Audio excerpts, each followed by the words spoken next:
ناظرین گرامی السلام علیکم ورحمۃ اللہ وبرکاتہ۔ میں ہوں آپ کا میزبان انصار عزیز ندوی اور آپ اس وقت سیدھی بات ٹی وی چینل کے جاری پروگرام پیغام فرقان کی 43ویں قسط ملاحظہ فرما رہے ہیں۔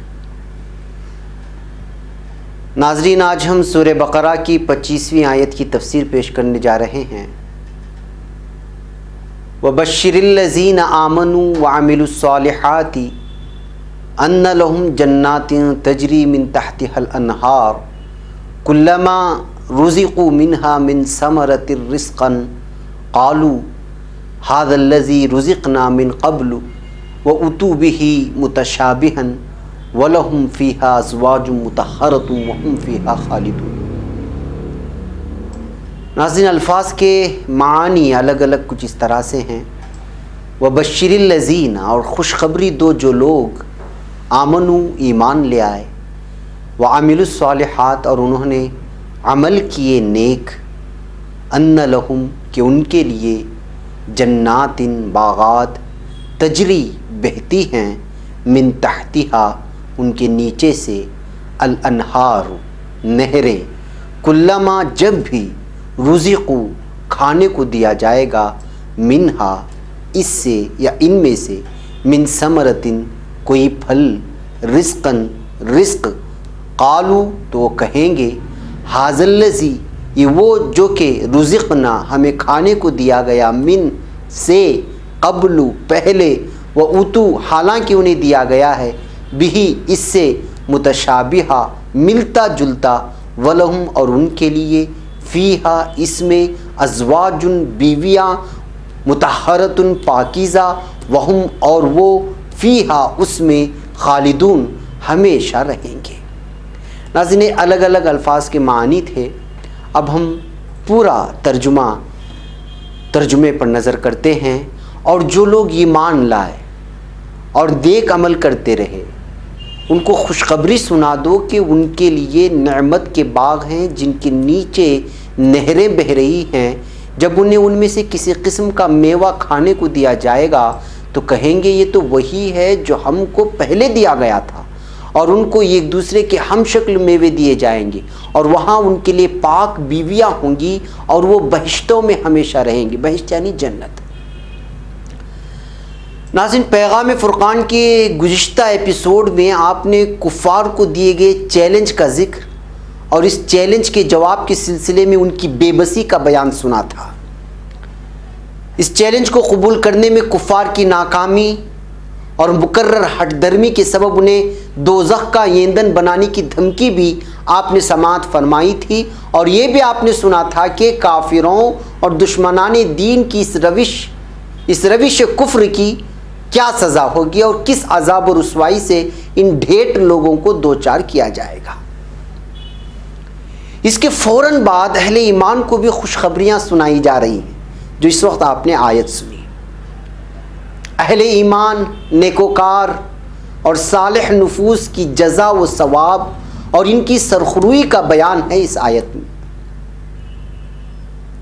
قرآن کے مثانی ہونے کا ایک معنی یہ بھی ہے کہ اس کا ہر قول صحیح تر ہے اور اس میں ہر مضمون تقابلی جائزے کے ساتھ بیان ہوا ہے۔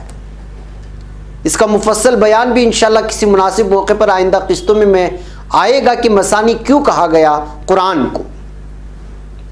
اس وقت اس قدر سمجھ لیا جائے کہ ایک طرف جہاں کفر کا ذکر ہوگا تو اس کے فوراً بعد ایمان کا ذکر بھی آئے گا، اسی طرح نیک کاروں کے ساتھ بدکاروں کا بھی ذکر آئے گا۔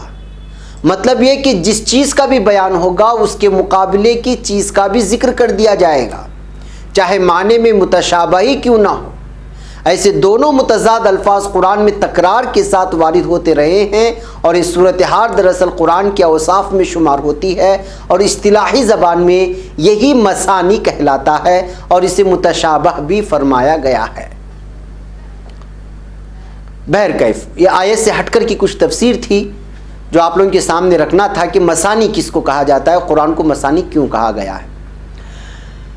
ناظرین، اہل ایمان کو جن جنتوں سے نوازا جائے گا ان میں نہروں کا بہنا، اور وہ بھی ان کے درختوں اور بالا خانوں کے نیچے سے بہنا، دراصل یہ بتاتا ہے کہ یہ جنت اس کی اپنی تمام تر فرحتوں کے ساتھ اہل ایمان کو نوازی جائے گی۔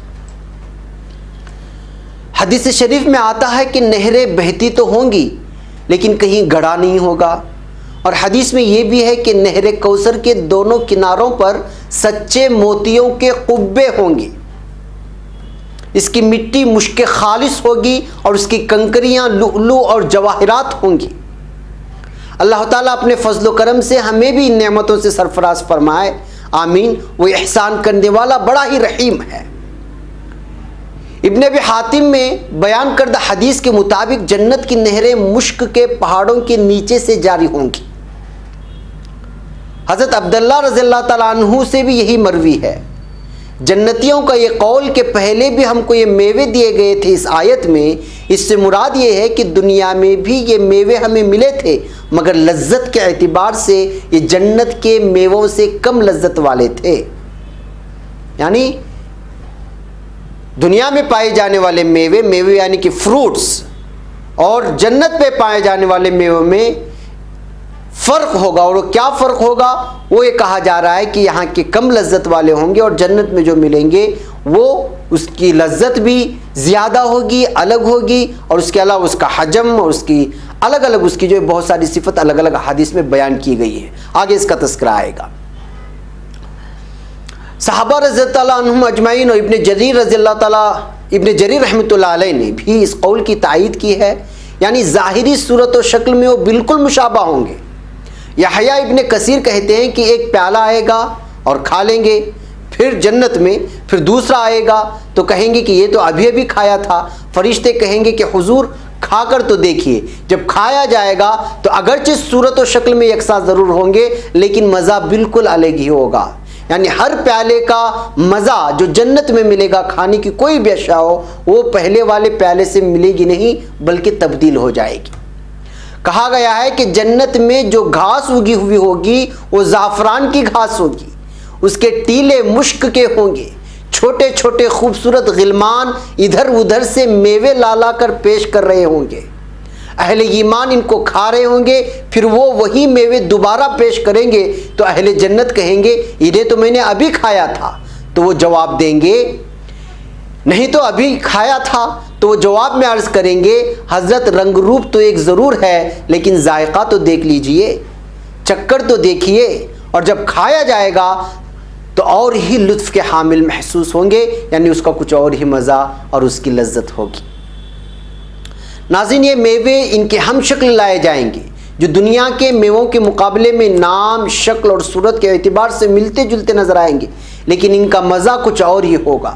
حضرت ابن عباس رضی اللہ تعالیٰ عنہ کا قول ہے کہ صرف نام میں مشابہت ہوگی، ورنہ کہاں یہاں کا پھل اور کہاں وہاں کا پھل، یہاں تو فقط نام ہی ہے۔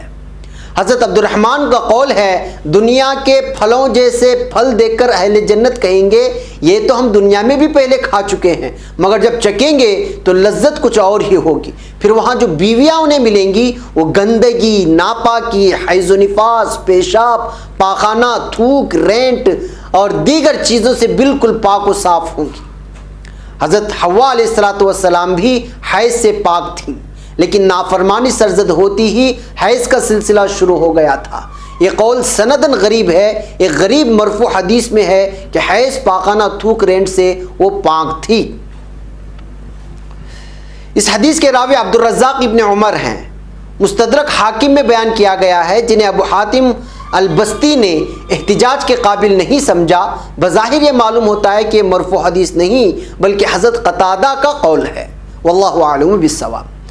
خیر، ان تمام نعمتوں کے ساتھ اس زبردست نعمت کو دیکھیے کہ نہ یہ نعمتیں فنا ہوں گی، نہ ان نعمتوں والے فنا ہوں گے، نہ یہ نعمتیں ان سے چھینی جائیں گی، نہ ان نعمتوں سے الگ کیے جائیں گی، نہ موت ہوگی نہ خاتمہ ہوگا، نہ اس کا آخر ہوگا نہ اس کا اختتام، نہ اس سلسلے کا ٹوٹنا ممکن ہو سکے گا اور نہ ان نعمتوں کا کم ہونے کا کوئی امکان وہاں پر ہوگا۔ اللہ رب العالمین سے دعا ہے کہ وہ مالک ہمیں بھی اہل جنت کے زمرے میں شامل فرما دے اور انہی کے ساتھ ہمارا بھی حشر کرے، آمین۔ بہرکیف ناظرین، اس آیت میں چونکہ جنت کا تذکرہ کیا گیا ہے، اس کا کچھ تفصیل ہم نے آپ لوگوں کے سامنے رکھی کہ وہاں کے میوے اور وہاں کی خواتین کس طرح کی ہوں گی، احادیث کے حوالے سے اور مختلف اقوال کے حوالے سے۔ انشاءاللہ یہ سلسلہ جاری رہے گا، اس کا چرچا ہوتا رہے گا، اس لیے کہ قرآن پاک میں جنت کا تذکرہ بار بار آیا ہوا ہے، الگ الگ انداز میں آیا ہوا ہے، تو ہم قرآن کی زبانی اور قرآن کی نظروں سے جنت کو دیکھنے کی اور وہاں کی لذت اور مزے کو یہیں پہ محسوس کرنے کی کوشش کریں گے۔ آپ اس وقت مجھے یہاں پر اجازت دیں، انشاءاللہ پھر اگلے ہفتے اگلے ہفتے اسی آیت کی تفسیر کے ساتھ حاضر ہوتے ہیں۔ السلام علیکم ورحمۃ اللہ وبرکاتہ۔